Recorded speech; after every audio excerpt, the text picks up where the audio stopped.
Kumain ka na? Hindi pa? Bakit? Magbubenta ko lang po ako pag naawa na po kami dito. Saka ka lang kakain pag may kalakal na. Kain ka muna. Kain ka muna. Bigyan kita 100. Kain ka muna dyan sa gilid.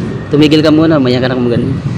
Hello mga boss! Ayan, nandito tayo ngayon. Nagtatambay sa ilalim ng tulay ng Intramuros Binondo Bridge. And then napansin natin yung isang bata na nangangalakal dito mismo sa gilid ng Ilog Pasig. Napansin natin itong bata na to na namumulot ng kalakal. Kahit na anong kalakal na dapat makuha dyan mismo sa dagat na yan. Kaya napansin natin, tingnan natin, lapitan natin para makita natin kung ano ang kanyang ginagawa. Ito yung batang teenager na nakita natin dito sa Pasig River. Nangunguha siya ng mga tinapon na basura, yan, mga plastic, mga kasikali. May makuha siya dyang pangkalakal. Talagang napakahirap. Hirap na hirap siyang kunin ko.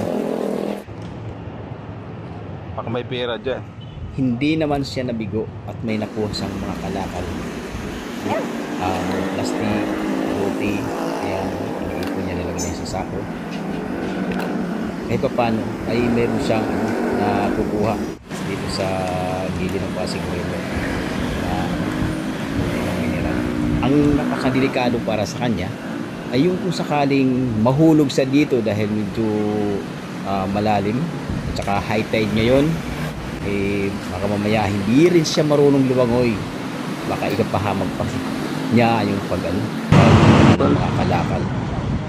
Tingnan nyo naman, Ano kinikita mo pag dyan, maghapon? Makukuha niyang mga kalakal. Ha? Mga magkano? Mga magkano? Ha? Minsan Sangdan? Ginagawa mo sa ano? Pera? Magkain? Ha?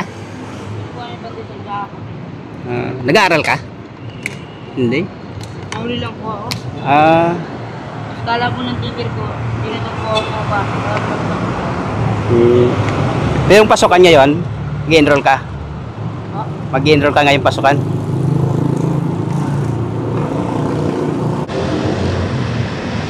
Anong pangalan mo? Bebe. Ha? Genetical trust. Pero malayo ko lang po, Bebe. Bebe? Saan nakatira? Ha? Sa May? Tingnan mo nililinis niya.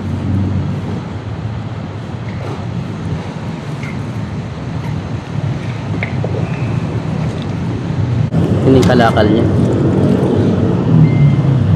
Magkano kilo ngayon plastic? Ito ba? Mga, ano lang po yung kilo niyan? 20? 12? 12 kilo niyan?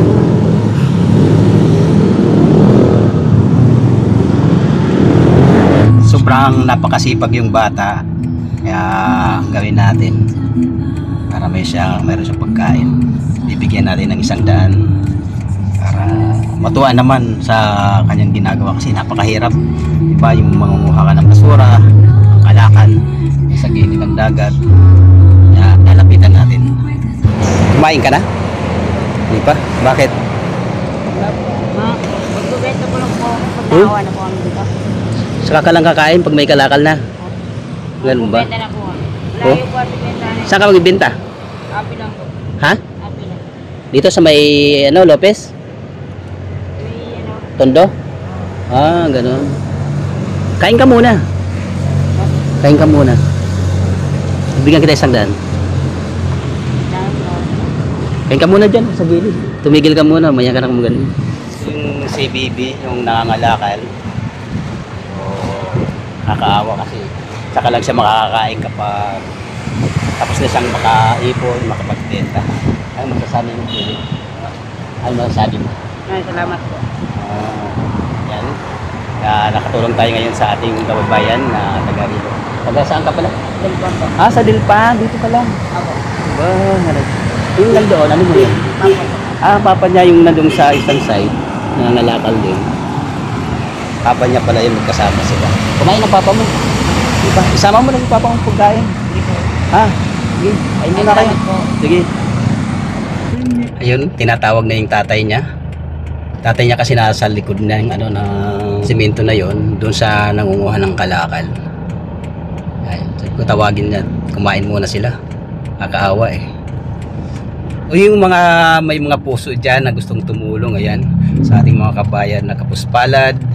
Yan, nadaanan natin dito sa ilalim ng tulay, yung bagong gawang tulay ng dyan, yung Intramuros at saka yung Binondo bridge. Ito, dyan tayo, dito tayo ngayon sa ilalim. Yan.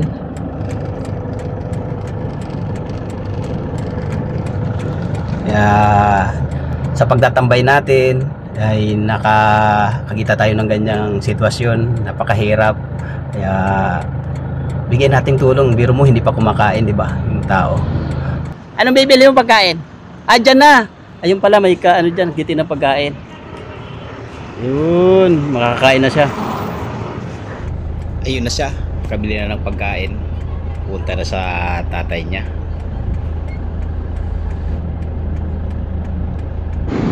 Ginawa ko, pinuntahan ko yung pwesto nila kung saan sila nilalagay. Dahil hindi ko makikita na yan. Nandiyan sila sa likod na yan, hindi natin makita kasi mayroong bato, semento, at saka mayroong tubo ng may nilang. Kaya gawin natin. Sa likod sila. Tawagin na lang natin si baby. Bebe! Ay! Ayan na pala. Saan tatay mo? Nagpapahinga. Ba? Pwede makita yung itsura ng tatay mo? Ayan. Ay, tay! Magandang tanghali. Anak mo yan? Ba? Nangangalakal kayo. Sabi niya, di pa raw kumakain. Sabi ko, sige, bigyan kita pang man lang, pang lagay sa laman ng tiyan. Ay, nabili mo? Soft drinks at tinapay. Yan. Paano yun kung wala? Mamaya pa kayo kakain pag nakabinta. Aray ko.